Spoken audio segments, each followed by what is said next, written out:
दर्शकबिन नमस्कार। Mountain television HD को नियमित कार्यक्रम माउन्टेन संवादमा यहाँहरूलाई स्वागत छ। म राजाराम गौतम। नेकपा एमाले भन्ने पार्टी सिँगै रहन्छ या रहँदैन भन्ने विषयले विगत 1 वर्षदेखि सञ्चार माध्यममा स्थान पाइरहेको छ। 2077 साल पुस 5 गतेको प्रतिनिधि सभा विघटन पश्चात त्यसको पुनर्गठन, फेरि विघटन, फेरि पुनर्स्थापन र पछिल्लो समयमा अदालतको परमादेश पश्चात बहुमत प्राप्त झन्डै 2/3 मत प्राप्त एमाले अध्यक्ष केपी शर्मा ओलीको सरकार प्रधानमन्त्री कार्यकाल पुरा गर्न नपाई हटाइएपछि र त्यसमा आफ्ना पार्टीका नेताहरूको मुख्य भूमिका रहनुले त अब एमाले फुट्छ नै भन्ने आशंका गरिएको छ। तर पनि एमाले आधिकारिक फुटिसकेको छैन। एमालेलाई एक बनाउन कार्यदल गठन भयो। कार्यदलले 10 बुँदे सहमति पनि तयार पार्यो। तर पनि कार्यान्वयन पक्षमा विश्वासको वातावरण नबन्दा एमालेमा एकमत हुन सकेन। यद्यपि एमाले एक ढिका नदेखिनुमा एउटा दुईटा मात्र कारण छैनन्। एमाले फुट्छ या जुट्छ, मिल्न सक्ने सम्भावना कति? यदि नमिल्ने हो भने कहिलेसम्म टुङ्गो लाग्छ? देशकै पहिलो पार्टीले यो किसिमको अन्योलता कहिलेसम्म राख्ने? जनतालाई के जवाब दिने? लगायतका समसामयिक विषयवस्तुमा आज हामी कुरा गर्नेछौँ। हामीसँग स्टुडियोमा हुनुहुन्छ नेकपा एमालेका नेता पूर्व मन्त्री लालुबाबु पण्डित। कार्यक्रममा यहाँलाई स्वागत छ। धन्यवाद। विषय उठान गरौँ। निवर्तमान सरकारले तुइनमुक्त भनेर घोषणा गरिसकेको केही समयपछि सरकार परिवर्तन भयो र त्यसको केही समयमै दार्चुलामा एउटा घटना भयो कि तुइन तरिरहेका जयसिंह धामी भारतीय एसएसबीले तुइन काटे पछाडि खोलामा खसे र बेपत्ता भए। एउटा तुइन काटिनु घटना मात्रै हो कि यसका पछाडि अरू केही लुकेका विषयहरू छन्? सरकारले सामान्य पूर्व प्रधानमन्त्री केपी शर्मा ओलीको नेतृत्वमा म आफै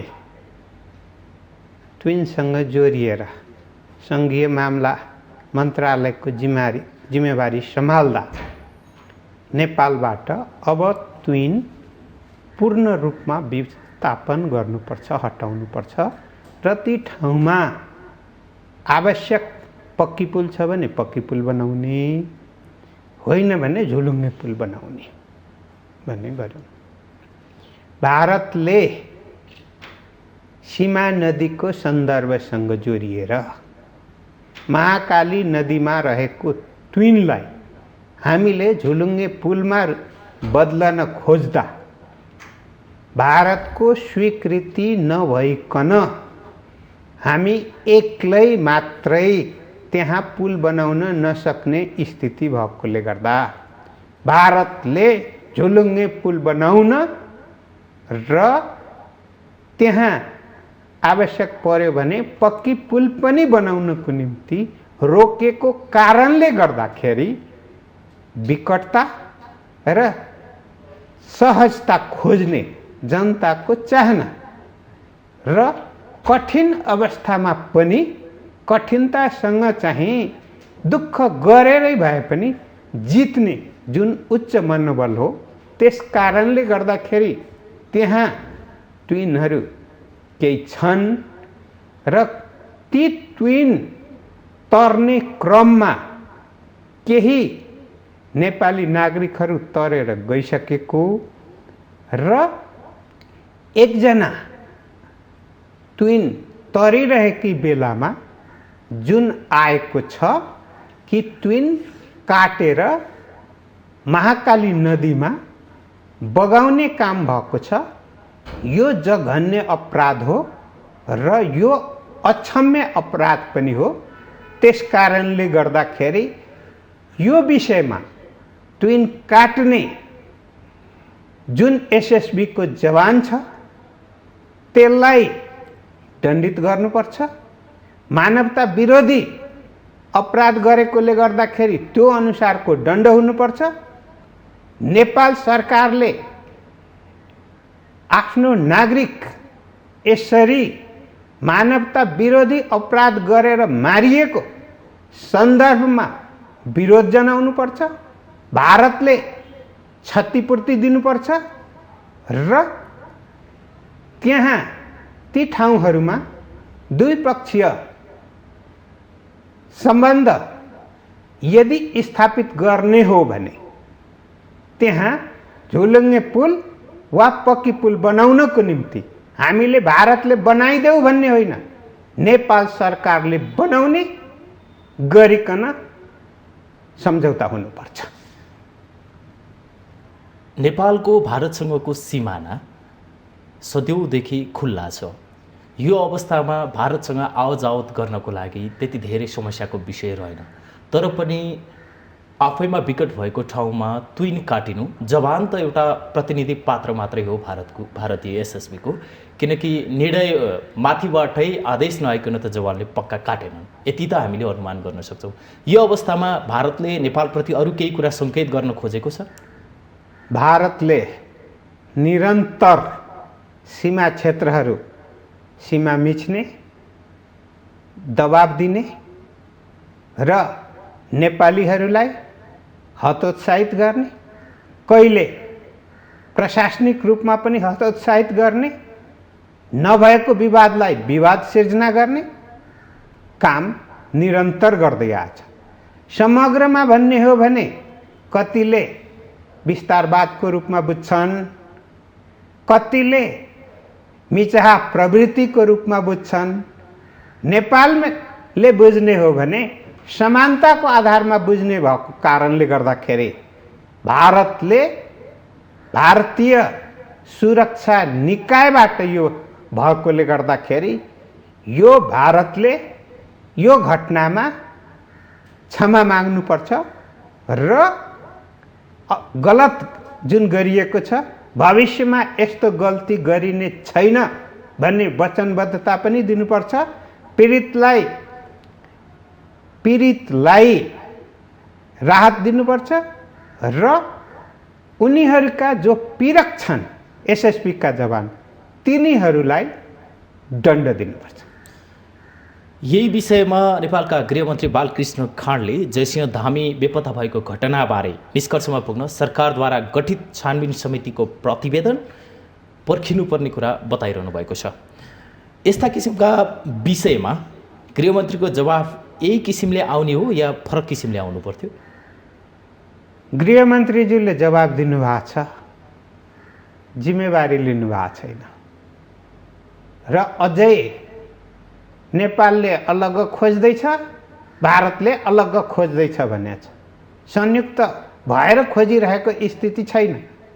भारतले नकारिरहेको छ, आफ्नो गल्तीलाई छोपिरहेको छ र नेपालले जुन गल्ती भारतीय एसएसबीबाट भएको छ त्यसलाई कमजोर तरिकाले प्रस्तुत गरेको मेरो अनुभूति छ। के कारणले छिमेकी मुलुक भारत हामीप्रति यो किसिमको हेपा प्रवृत्ति देखाउँछ? यहाँ त मन्त्री पनि बनिसक्नुभयो, सरकार चलाएको अनुभव पनि छ, त्यहाँभित्रका कमी कमजोरी, त्यहाँको बलियो पक्ष सबै यहाँलाई अनुभव पनि छ। किन सक्दैनन् हाम्रा नेताले प्रष्टसँग भारतले गरेका ज्यादतीका विरुद्ध बुलन्द आवाज दिन?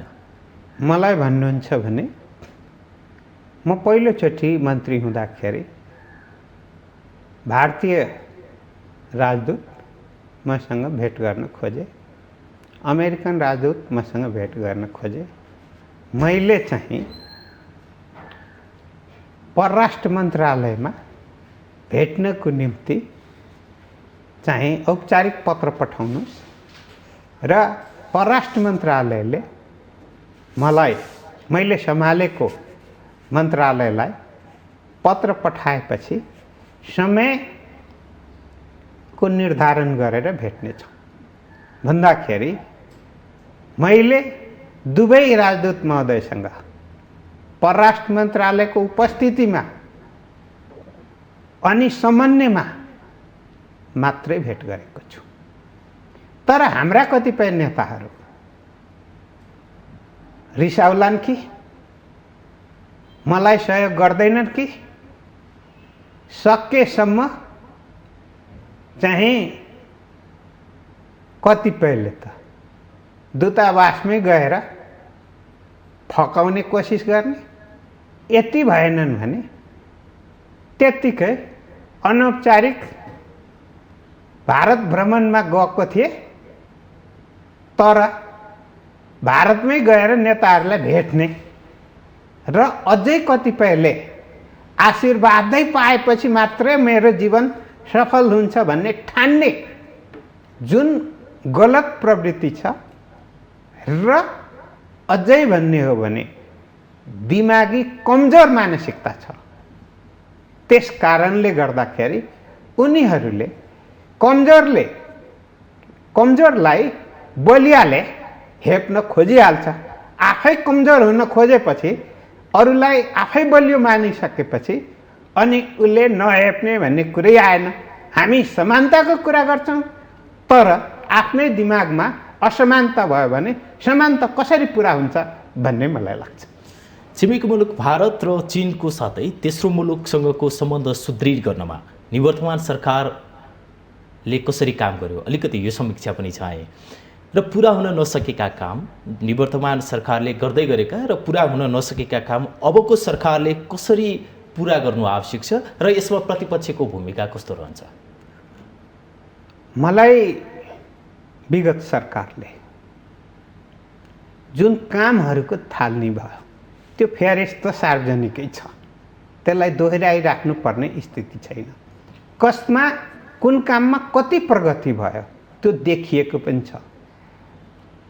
विशिष्ट स्थितिमा एक किसिमले भन्ने हो भने संविधानको, सङ्घीय लोकतान्त्रिक गणतन्त्रको संविधानको पहिलोचोटि कार्यान्वयन।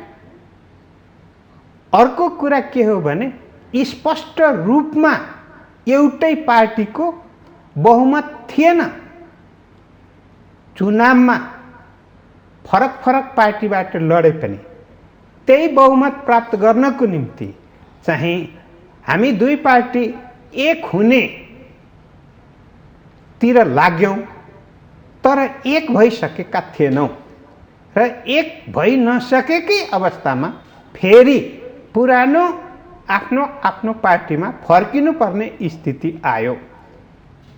चुनाव पश्चात नै लगत्तै नेकपा एमालेको नेतृत्वमा सरकार बन्न नदिनको निम्ति त्यतिखेरै पनि 2 महिनाभन्दा बढी प्रयत्न भयो, तर त्यो त्यतिखेर सफल हुन सकेन।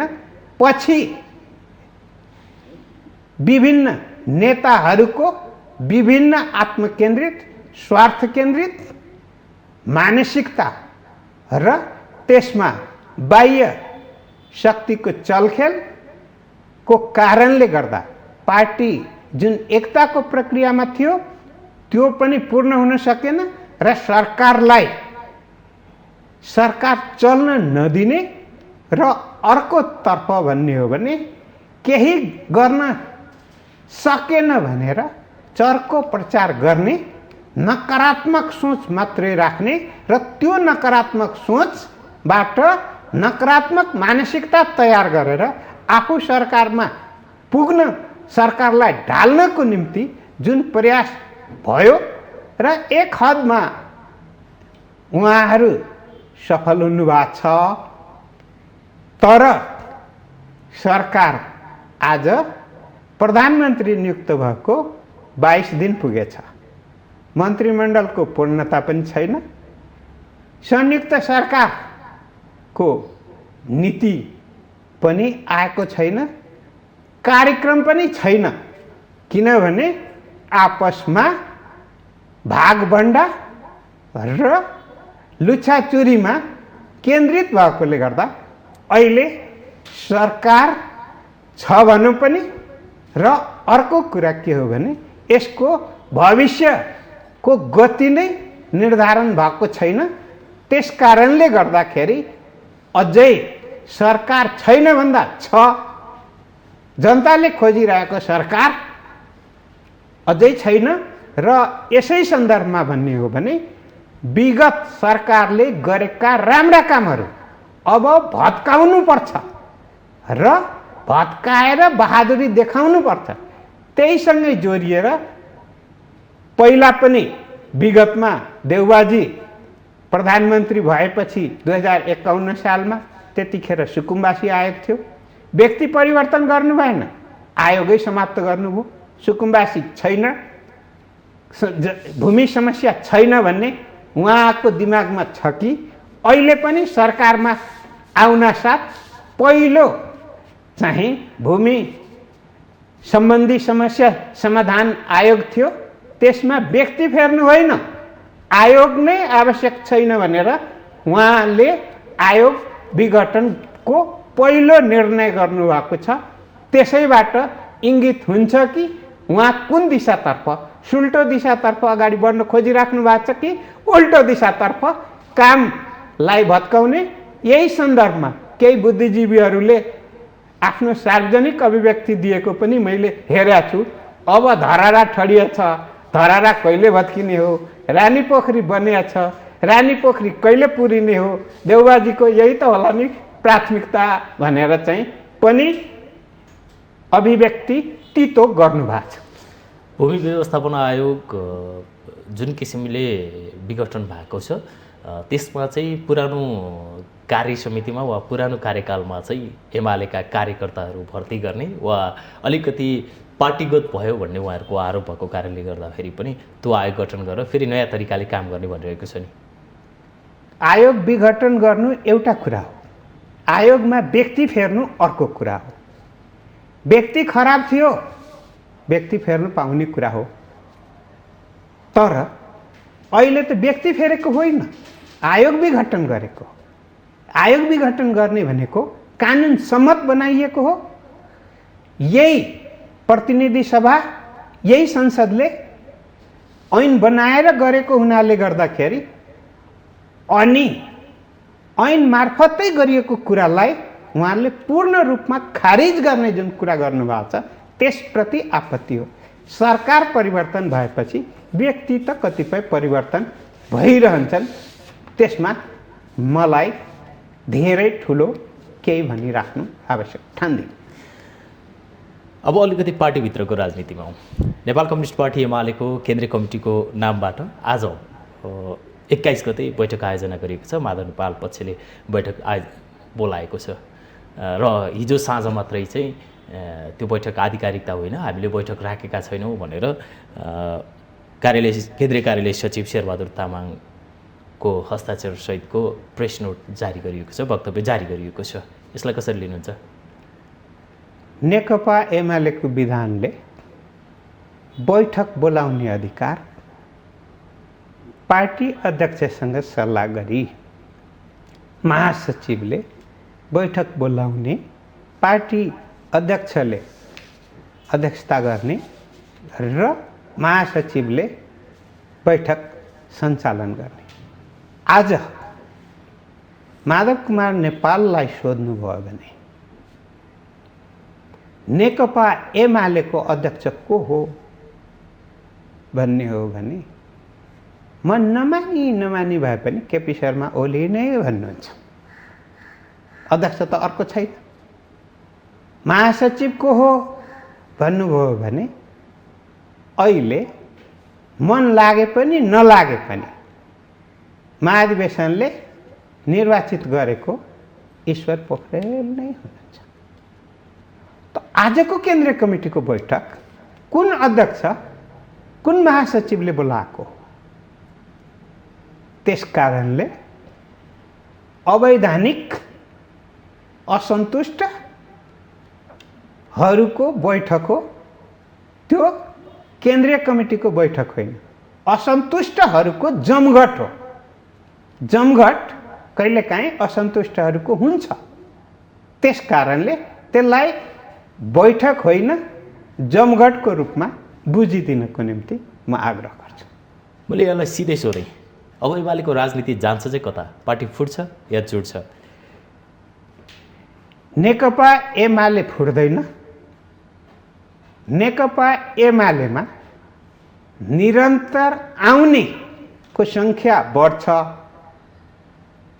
भाग्नेको सङ्ख्या घट्छ। त्यस कारणले मैले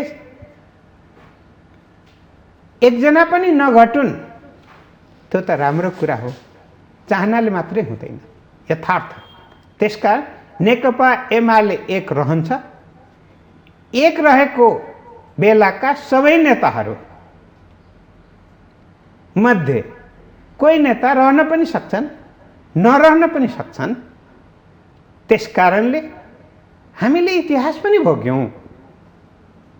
स्वयं वामदेव गौतम कमरेडले हाराहारीको पार्टी विभाजन 54 सालमा त गर्नुभएको थियो नि त। अहिले नेकपा एमालेमै हुनुहुन्छ। उहाँको त्यतिखेरको विभाजनले चेत खाएर एमालेमा आउनुभएको। एउटा सिट पनि जित्न नसकेपछि अब यसरी चल्न सकिँदैन भनेर एमालेमा आउनुभएको। फेरि पनि कसैले फुटाउने कोसिस गर्छ भने त्यो असफल। र अहिले नै म भन्छु, असन्तुष्टहरूको समूहभित्र पनि माधव कुमार नेपाल त्यसको नेता हुनुहुन्छ, तर उहाँ कुनामा परिसक्नु भएको छ। पार्टी विभाजन गर्नु हुँदैन। इतिहासमा हामीले भोगिसक्यौँ, पाठ सिकिसक्यौँ।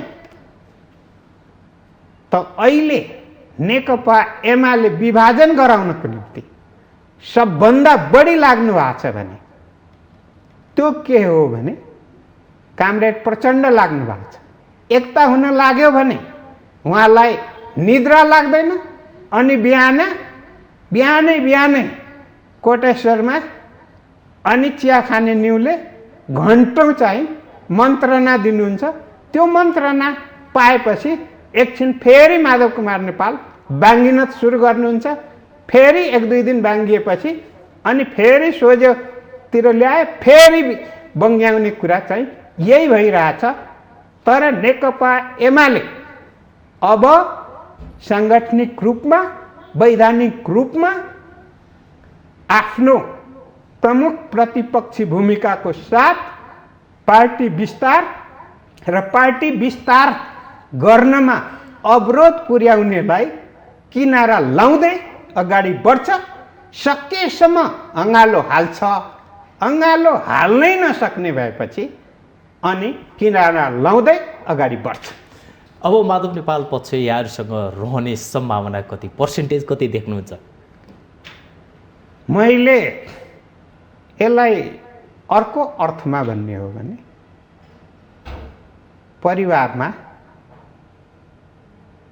परिवारमा कहिलेकाहीँ मनमुटाव हुन्छ, कहिलेकाहीँ असन्तुष्टि पनि हुन्छ।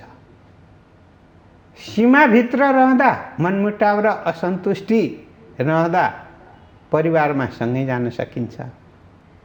होइन भने अनि जबरजस्ती ढुङ्ग्रोमा कोचे जस्तै कुनै नेतालाई राख्नुपर्ने स्थिति छैन। यो लोकतन्त्र हो, गणतन्त्र हो र लोकतान्त्रिक प्रतिस्पर्धा पनि भएकोले गर्दाखेरि टिके प्रथा सकिएकोले टिका लाएर अनि जे भन्छन्, रिसाएको बेलामा नि जे भन्छन् जस्ताको तस्तै सबै माग पुरा गरेर अनि फकाइराख्नुपर्छ भन्ने होइन। मैले कहिलेकाहीँ विषालु सर्पहरूले अथवा विषालु किरा फट्याङ्ग्राले जिउमा टोक्छन्, मलम औषधि लाउनुपर्छ जिउ बाँच्नको निम्ति। कहिलेकाहीँ अलि नै धेरै भएको छ भने विष भएको रगत पनि त्यो बगाइदिनुपर्छ जीवन रक्षाको निम्ति।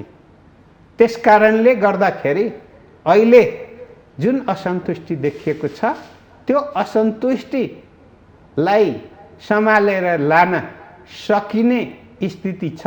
अन्तिम हदसम्म लचकताको साथ नेकपा एमालेको तर्फबाट र नेकपा एमालेको अहिलेको वर्तमान नेतृत्व कमरेड केपी शर्मा ओलीले जुन महाधिवेशनबाट निर्वाचित नेतृत्वले नेकपा एमालेलाई बलियो बनाउनको निम्ति र असन्तुष्ट पक्षहरूलाई पनि पार्टी बाहिर जान नदिनको निम्ति अधिकतम प्रयास गरिराख्नु भएको छ। गर्नु भएन भने उहाँहरू जानुहुन्छ। अब बाँधेर हामीले राजनीतिक व्यक्तिको भएकोले गर्दा विचारले बाँध्ने हो, सङ्गठनले बाँध्ने हो, नीतिले बाँध्ने हो। अहिले वैचारिक लडाइँ पनि छैन, नीतिगत लडाइँ पनि छैन। नितान्त आत्मकेन्द्रित, स्वार्थ केन्द्रित, ईर्ष्या, द्वेषसँग जोडिएको छ। म अहिले यसै सन्दर्भमा एउटा पुरानो कुरामा सम्झिन्छु। संविधानको कसरी लेख्ने भनेर अनि हामी पोखरामा एउटा गोष्ठी गरिरहेका थियौँ। म आफै त्यतिखेर सभापति भएकोले गर्दाखेरि त्यो गोष्ठीमा एकजना चेली एकदम धेरै रोइन्, झनै 20-21 वर्षको थिइन्। अनि किन रोएको हो भने अनि मेरो कुरा संविधानमा पर्नै पर्छ भनेर। ल भन्नुहोस् भनिसकेपछि अनि मेरो आमाले मलाई माया गरेन। आमाले कसरी माया गर्छ, मेरो आमाको नामै लेखेर फलानाले आफ्नो छोरीलाई माया गर्नै पर्ने गरिकन संविधान लेखिदिनुहोस् भनेर भन्नु। आमासँग त्यो किसिमको आश छोरीले गर्नु त स्वाभाविकै हो, तर त्यो देशको संविधानभित्र पर्छ कि पर्दैन? त्यो नयाँ संविधान बनाउँदाखेरि त्यही कुरा लेख्न मिल्थ्यो कि मिल्थेन? त म सम्झिन्छु अहिले कतिपय नेताहरू असन्तुष्टिको नाममा, अविश्वासको नाममा त्यही कुराको खोजी गरिराख्नु भएको छ, जुन कुरा असम्भव छ। र त्यो के हो भने सँगै बसेर वातावरण बनाएर मात्र सम्भव छ।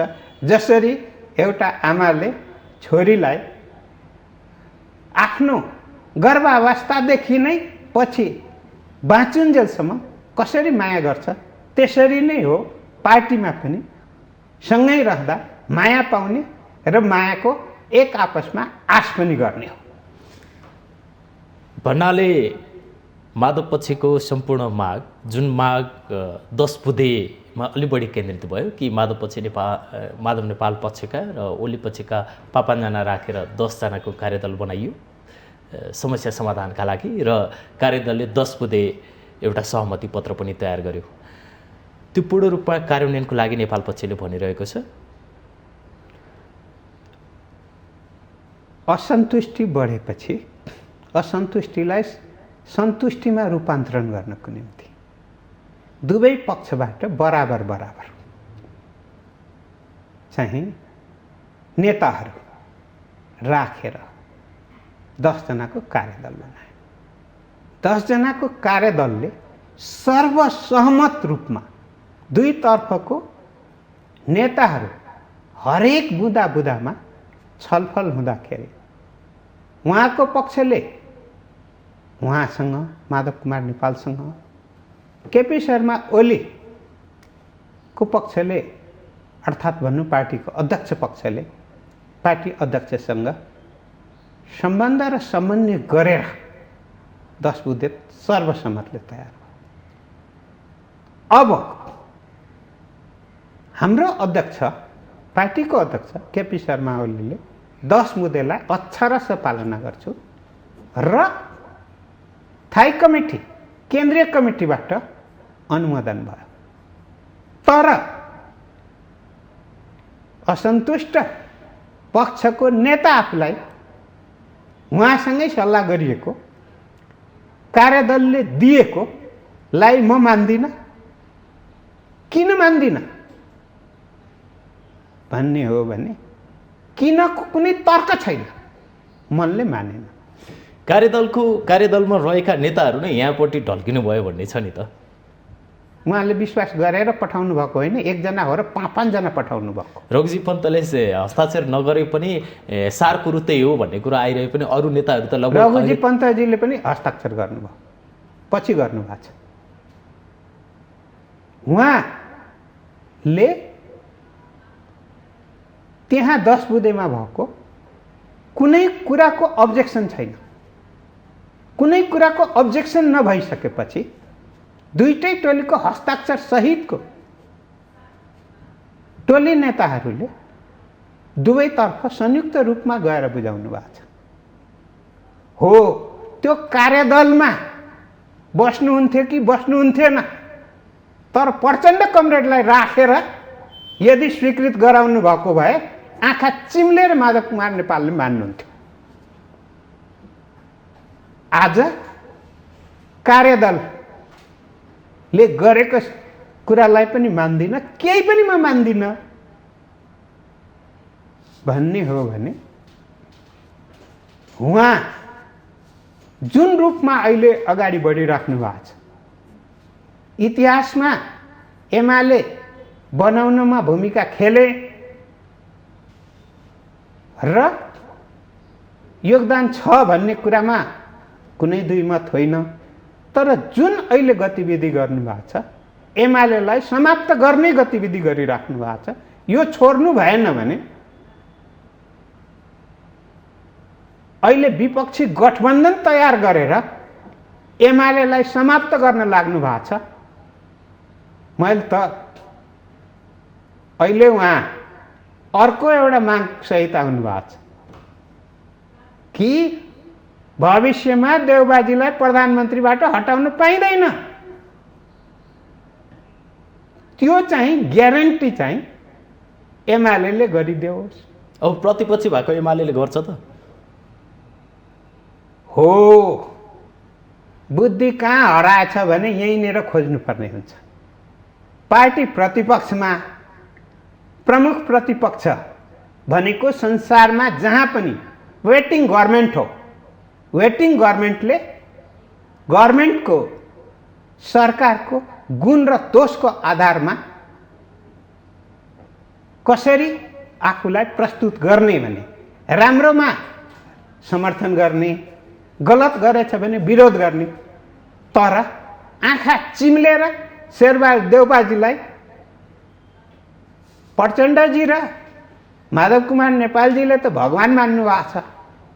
आफ्नो विचारलाई अचार बनाएर, तर नेकपा एमाले आफ्नो विचारलाई अचार बनाएर अनि देउबाजीको पाउमा टक्र्याउन तयार छैन। एमालेको विवाद समाधान कार्यदलले जब 10 बुँदे समस्या 10 बुँदे समाधानको उपाय निकाल्यो, त्यस पछाडि भने पार्टी अध्यक्ष ओली र वरिष्ठ नेता नेपाल बीच फेस टु फेस वार्ता हुन सकेको छैन। उहाँहरू फेस टु फेस बस्न तयार हुनुभएको छैन। यहाँहरूले पहल गर्नुभयो भन्नेसम्मका खबरहरू बाहिर आउँछन्, तर भित्रको चुरो कुरो नमिलेको कारणले फेस टु फेस नबसेको भन्ने छ नि। फेस टु फेस नेताहरू अध्यक्ष र वरिष्ठ नेता माधव कुमार नेपाल बीच पटक पटक बस्ने समझदारी हुन्छ। आज यति बजे बस्ने समझदारी हुन थाल्यो भने रन्थनिएर प्रचण्ड कमरेड पुग्नुहुन्छ र अनि फेरि त्यो क्यान्सिल हुन्छ। अब यहाँ सोच्नुपर्ने बेला के आएको छ कि प्रचण्ड कमरेड र माधव कुमार नेपाल एउटै नामको व्यक्ति हुन् या नाम फरक भए पनि व्यक्ति एउटै हुन् र संयुक्त योजना अनुसार एमालेलाई समाप्त गर्न लाग्नु भएको छ। त्यसकारणले धेरै माया लागेपछि माया अन्धो हुन्छ भन्छन्। माया अन्धो भएपछि जे भन्छ त्यही कुरा स्वीकार पनि गर्छन्। सत्य तथ्य आफू कहाँ छु, के छु, लोकलाज के हुन्छ भन्ने कुरा बिर्सिदिएको हुन्छ। अहिले झन्नै त्यही स्थिति हो कि भनेर सर्वसाधारण नेपाली जनताले, नेकपा एमालेका नेता कार्यकर्ताले बुझ्ने स्थिति भएको छ। अब यो अन्यलता कहिलेसम्म त? तपाईँहरूको पार्टीको बैठक बस्छ, पार्टीको बैठकबाट आधिकारिक रूपमा नेपाल पक्षलाई कारवाही गर्ने कुरा त आउँदैन, तर बाहिर सार्वजनिक मञ्चमा भाषण गरिरहँदा चाहिँ पूर्ण रूपमा दुवै नेताले दुवै पक्षका नेता कार्यकर्ताको कटाक्ष हेर्दाखेरि लाग्छ पार्टी अब मिल्दैन, कुनै पनि हालतमा मिल्दैन भन्ने हुन्छ। तर फेरि तपाईँहरूको बैठकको निर्णयहरू आइरहँदाखेरि बाटो खुल्ला छ, आउनुहोस् मिल्नुपर्छ भन्ने हुन्छ। यो किसिमको अन्यलता अब कहिलेसम्म रहन्छ? नेकपा एमाले सकेसम्म लचकता अपनाएको छ, फेरि पनि अपनाउँछ, तर लचकताको नाममा आफूले आफैलाई समाप्त गर्ने मृत्यु पत्रमा सही गर्दैन र भिर्नु पर्यो भने आफ्ना आन्तरिक कुरामा सकेसम्म मित्रतापूर्ण भिर्ने हो। बाह्यसँग भिर्नु पर्ने हो भने पुरा प्रतिस्पर्धी रूपमा यो देशको संविधान र कानुन अनुरूप लोकतान्त्रिक विधि र प्रक्रिया अनुरूप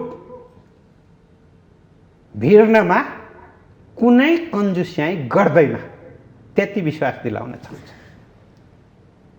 ओली पक्षले पार्टी अध्यक्षको नाताले ट्र्याक 1बाट कार्यदलले बनाएको जुन बुदा छ त्यसको आधारमा टेकेर अब ट्र्याक 2बाट चाहिँ समस्या समाधान गर्ने प्रयास भइरहेको भनिन्छ नि।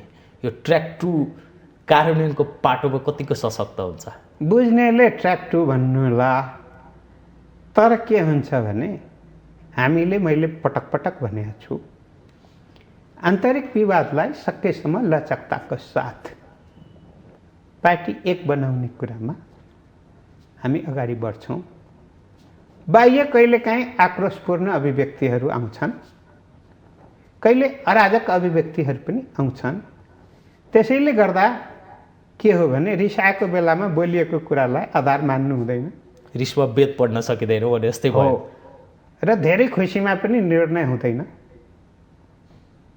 त्यस कारणले गर्दा नेकपा एमाले गम्भीर भएर अगाडि बढिरहेको छ, हरेक कुरा निहालिरहेको छ, अन्धो भएर आधो भएर अगाडि बढिरहेको छैन।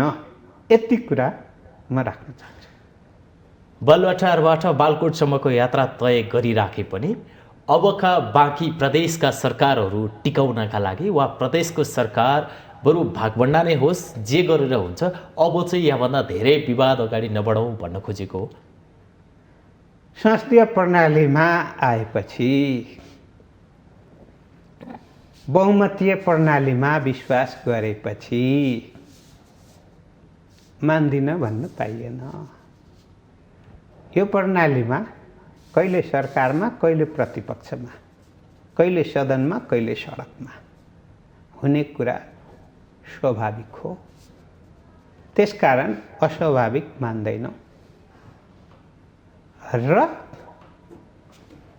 कतिले नेकपा एमालेलाई कमजोर बनायो, सरकारबाट हटायो।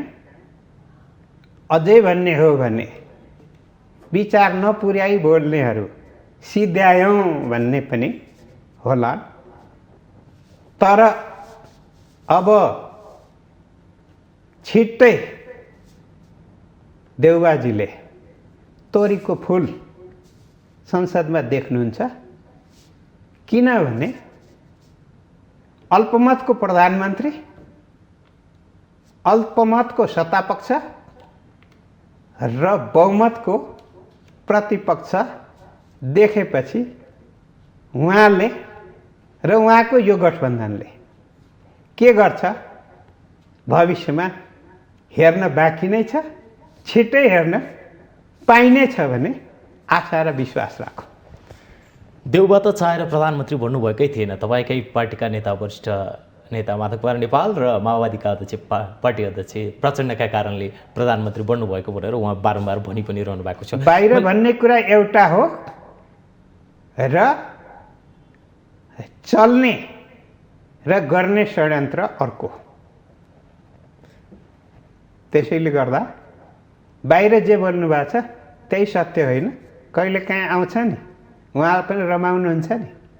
मलाई त मेरो जिन्दगीमा 7 चोटि प्रधानमन्त्री बन्न चाहिँ ज्योतिषीले दिइसकेका छ भन्ने हो भने माधव नेपालको विश्वासले होइन, प्रचण्डको विश्वासले होइन, जनप्रतिनिधिको विश्वासले भन्दा पनि ज्योतिषीको विश्वास चाहिँ बढी गर्नुभएको छ। त्यसकारण ज्योतिषीमाथि विश्वास गर्नेले ज्योतिषीबाटै निर्णय गराउनुहुन्छ। पार्टीभित्रको विवादलाई लिएर महत्त्वपूर्ण सुझाव लिन नेपाल पक्षले आज आफूपछि केन्द्रीय कमिटीको बैठक बोलाउनु भएको छ। आधिकारिकता छ छैन त्यो आफ्नो पाटोमा रह्यो। आजको यो बैठकबाट के कुरा अपेक्षा गर्न सकिन्छ? यस्तो खाले निर्णय आउला भनेर केही अपेक्षा गर्न सकिने अवस्था छ? कोसिस त माधव कुमार नेपालले नयाँ पार्टी नै बनाउन सकिन्छ कि भनेर प्रचण्डजीको सुझावमा अहिले नयाँ पार्टी बनाउने र पछि चाहिँ माओवादीसँग मिल्ने कोसिस त त्यही हो। त्यो सम्भावना छैन। त्यसै कारणले गर्दा आज सम्भवतः उहाँहरूको असन्तुष्ट समूहको अन्तिम बैठक होला। बाँकी साथीहरू धेरै एमालेको कार्यदलको सुझावलाई कार्यान्वयन हुने गरिकन अगाडि एकै ठाउँमा आउनुहुन्छ। केही रहल पहल रह्यो भने अलि आफू त पछि परिएछ भनेर अलि पछि चाहिँ गालामा हात राखेर झोक्रिँदै भए पनि आउनुहुन्छ भने मलाई विश्वास छ। पावर सेयरिङमा चित्त नबुझेको कारणले गर्दाखेरि यो किसिमको विवाद बढ्दै गएको मैले प्रणाली प्रतिस्पर्धाकोमा जाने, प्रतिस्पर्धाबाट श्रेष्ठता कायम भन्ने, तर फेरि टिके प्रणाली त्यो भित्र चाहिँ चाहिन्छ भन्ने हो भने त्यो लोकतान्त्रिक विधि र प्रणालीमाथि नै आफ्नो दिलैदेखि विश्वास नरहेको कुरा प्रकट हुन्छ। त्यसकारणले त्यो असम्भव कुरा र अलोकतान्त्रिक कुरा छिट्टै महाधिवेशन हुँदैछ। महाधिवेशनमा आएर कसलाई हराउन मन लाग्छ, कसलाई ल्याउन मन लाग्छ, कहाँ आफूलाई स्थापित गर्न मन लाग्छ, कार्यकर्ताको बिचमा सँगै आएर गर्दा त भइगयो नि। किन डराइराख्नु पर्ने? को डराउँछ? जो कमजोर हुन्छ ऊ डराउँछ। अनि जसलाई जितमाथि विश्वास हुँदैन ऊ डराउँछ। त्यसकारण यदि आफूलाई कमजोर नठान्ने हो भने, यदि जितमाथि विश्वास ठान्ने हो भने जितेर महाधिवेशनमा सँगै आएर देखाइदिए त भइगयो नि।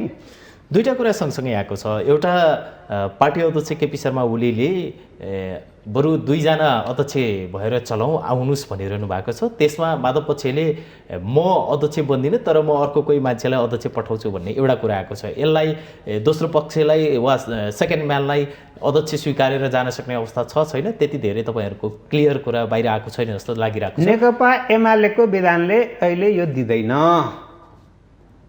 हामी भदौमै विधान अधिवेशन गर्दैछौँ। सँगै आएर विधानमा परिवर्तन गरेर अगाडि बढ्दा असम्भव होइन। तर एउटा कुरा देखियो, 2 अध्यक्ष राखेर बहुमतबाट चाहिँ 2/3 नजिक पुगेर अनि फेरि षड्यन्त्र भएको त देखिसक्यौँ, परिणाम त्यसले ल्याइसक्यो। त्यसकारणले नेपालमा त 2टा अध्यक्ष मात्र होइन 6-6वटा अध्यक्ष राखेर पार्टी कहाँ पुगेको छ। नेताहरू आत्मस्वार्थमा केन्द्रित हुँदाखेरि नेताहरू पार्टीलाई कुन हैसियतमा पुर्याएका छन् त्यो त जगजाहेर छ नि। त्यस कारणले गलत साबित भइसकेका कुराहरूलाई फेरि त्यही कुरामा बोक्छु भन्ने हो भने राम्रो होइन, तर मनबाट हटाउन केही समय लाग्छ। भनेपछि त्यो बाटो त्यति धेरै सहज छैन भन्ने कुरा यहाँले बताउँदै हुनुहुन्छ। त्यो बाटो त्यति सहज छैन। अहिले पछिल्लो समयमा जुन ट्र्याक 2 को नाममा मुख्यमन्त्री बाँडौँ प्रदेशका राजनीतिक नेतृत्वहरूमा परिवर्तन गरौँ भनिरहँदाखेरि यो कुरा अलिकति सहज बाटो खोलेको हो कि भन्ने देखिए पनि माधव नेपाल पक्ष यो कुरामा पनि त्यति धेरै विश्वासका साथ अगाडि नआएको हो। मन्त्री त सरसल्लाह गरेर परिवर्तन हुने कुरा हो, त्यो ठुलो कुरा होइन। कामको क्षेत्र भन्ने हो भने त्यो त आवश्यकता अनुसार परिवर्तन भइराख्ने कुरा हो। यो त सामान्य कुरा भएकोले गर्दा सामान्य कुरालाई विशिष्ट बनाइराख्नुपर्ने आवश्यकता मैले महसुस गर्दिनँ। कार्यक्रमको एकदमै अन्तिममा छौँ, एकदम छोटोमा चाहिँ अब कति समयसम्ममा समाधान हुन्छ र यो समाधान सोचे जस्तै तपाईँहरूले कल्पना गरे जस्तै हुन्छ कि कल्पनाभन्दा विपरीत नतिजा आउँछ? झगडा भयो भने त्यो के हुन्छ भने कुरा मिलेपछि समाप्त हुन्छ। अहिलेको झगडा होइन, अहिले रगडा हो। रगडाको कुनै औषधि हुँदैन, यसले समय लिन्छ। अब यही 24 गते पार्टीको केन्द्रीय कमिटी बस्दैछ र त्यसले धेरै निर्णयहरू गरेर अगाडि बढ्छ। त्यसकारण नेकपा एमाले अगाडि बढिसक्यो, पछाडि फर्किँदैन र असन्तुष्टिहरू समाप्त भएर जान्छन् भन्ने मलाई विश्वास छ। धेरै समय पर्खिँदा पनि पर्खिँदैन। धेरै समय पर्खिने अब ठाउँ छैन, नेकपा एमालेलाई गुन्जाइस छैन। हस्, यहाँले आफ्नो अमूल्य समय हामीलाई उपलब्ध गराइदिनु भयो, त्यसको लागि धन्यवाद। हस्, धन्यवाद। दर्शकबिन, आज हामीले नेकपा एमाले भित्र देखेको अन्तर्द्वन्द्वको निकास के र अब कति समयसम्म यो किसिमको अन्तर्द्वन्द्व बाँकी नै रहन्छ भन्ने विषयमा नेकपा एमालेका नेता पूर्व मन्त्री लालबाबु पण्डितसँग माउन्टेन संवादमा रह्यौँ। आजको माउन्टेन संवाद यति नै। भोलि फेरि नयाँ विषयवस्तु र नयाँ व्यक्तित्वका साथ उपस्थित हुने नै छौँ। सत्य, तथ्य र निष्पक्ष समाचारका लागि हेर्दै रहनुहोला माउन्टेन टेलिभिजन HD। नमस्कार।